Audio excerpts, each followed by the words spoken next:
next person that I'm going to bring up is Phil Tagami. Who knows Phil Tagami in here? I cannot think of a better person to lock his jaws on a project like this. On any given day, you can find me and Phil laughing together, fighting in the Rotunda building, having lunch together. It has been an absolute pleasure to work with Phil on this project. And since you know him, I don't need to say much. Phil, please. No one does anything of significance by themselves. And there are many teams, and those teams have been coming together. And early in this process, we adopted a slogan which was one vision, one project, one team. Because ultimately, until we have alignment, until we have agreement, until we have consensus, we're not going to move anything forward. It's been said that the goal was to make sure that everyone got what they wanted, and that's ultimately not a realistic goal. We need to balance commercial viability. We need to balance environmental responsibility. We need to balance the needs and the demands of the local community, and that was done.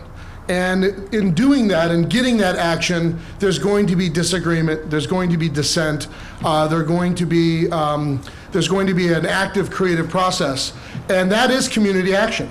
It's not community apathy, it's not community torpor, it's not sitting around. It's engaging and participating in the process, respecting other opinions and voices, and coming together and finding that common ground and building, in essence, something that everyone can feel that they have a part of, and talk about the inclusive economy. I want to leave you just with this one last little thought, which is to usher in the one project, one vision, one team. Let's keep our minds set on the work ahead and the possibility of fulfilling the promise of phase 2. And if we all stay at our task, we'll realize it in this lifetime. Thank you.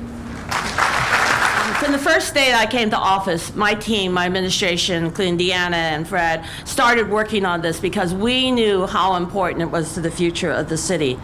And as mayor, you know that my top priority has been public safety and providing opportunities for young people. This project does both of those things.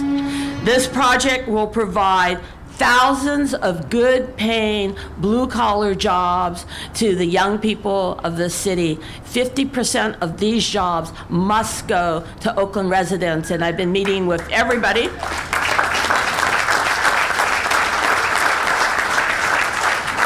Late last night, I held about 10 agencies in the room so they couldn't go trick-or-treating, so we agreed that we're going to work to make sure that we're going to find every young person who's dropped out of school, who needs to get their GED. We have Cypress Mandela here. Many of those young people are the poster child of what we want. And imagine what it would be like if I can put 1,500 young people and take them off the streets of Oakland and put them into good-paying blue-collar jobs. I believe that jobs prevent violence and prevent crime, and that's a critical part of this project. I am proud that this investment is an investment in our people.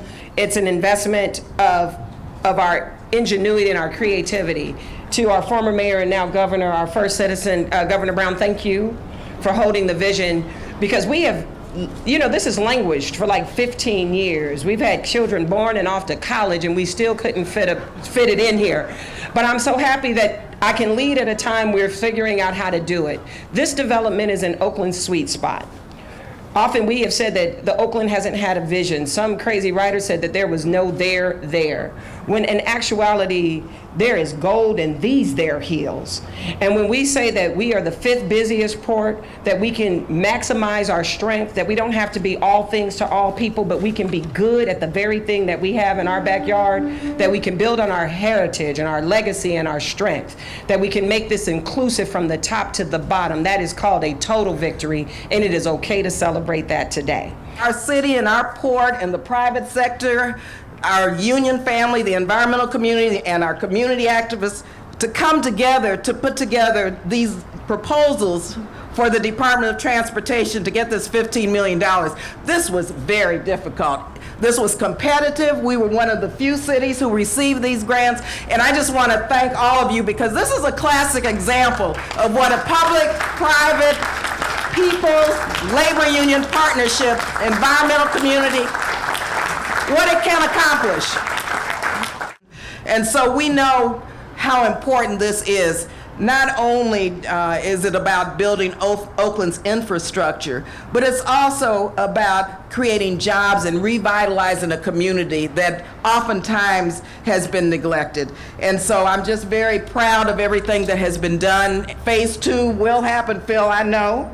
And I want to thank everybody here for getting us to this point and just say once again, even in this very difficult environment in Washington, D.C., we're going to make sure that our federal funds continue to be delivered here to my district by any means necessary, because we're very competitive with the rest of the country. When this base was being built up for World War II, I was 4 years old. I don't know what the hell you can do with that, but it happens to be true. It also is true that we were able to fight World War II in 5 years. I think 42, 43, 44, 45. That's 4 years, I guess. Anyway, it took 3.5 times longer to get this base transferred and all the rest of it. All this nonpartisan stuff is nice, but at the end of the day, it's your friends that take care of you. And you got a friend in Sacramento. That's all I got to say.